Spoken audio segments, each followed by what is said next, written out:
भारत की वीर भूमि पर अनेक ऐसे योद्धा जन्मे हैं जिनकी गाथाएं आज भी शौर्य और स्वाभिमान की प्रेरणा देती हैं। उन्हीं में से एक थे राजा पृथ्वीराज चौहान, जिनका नाम सुनते ही साहस, देशभक्ति और वीरता की तस्वीर आंखों के सामने उभर आती है। पृथ्वीराज चौहान अजमेर और दिल्ली के महान शासक थे और चौहान वंश के सबसे प्रतापी राजा माने जाते हैं।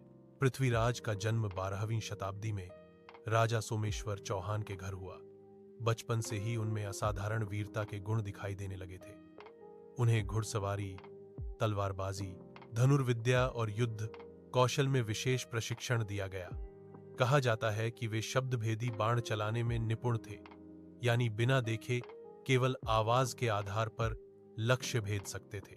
युवावस्था में ही पृथ्वीराज चौहान अजमेर के सिंहासन पर बैठे। वे एक न्यायप्रिय, पराक्रमी और प्रजावत्सल राजा थे। उनकी सेना अनुशासित और शक्तिशाली थी। पृथ्वीराज ने कई आक्रमणकारियों को पराजित कर भारत की सीमाओं की रक्षा की। उस समय भारत पर विदेशी आक्रमणों का खतरा मंडरा रहा था, विशेषकर गर्जनी और घौरी की ओर से। मोहम्मद घौरी के साथ पृथ्वीराज चौहान के युद्ध इतिहास में विशेष स्थान रखते हैं। पहला युद्ध तराइन के मैदान में हुआ, जहां पृथ्वीराज ने घौरी को बुरी तरह पराजित किया और उसे जीवन दान देकर छोड़ दिया।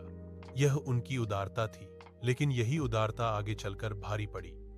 दूसरे तराइन युद्ध में घौरी ने छल और नई युद्ध रणनीति से पृथ्वीराज को पराजित कर लिया। पराजय के बाद पृथ्वीराज चौहान को बंदी बना लिया गया और उनकी आंखें फोड़ दी गईं। फिर भी उनका साहस कम नहीं हुआ।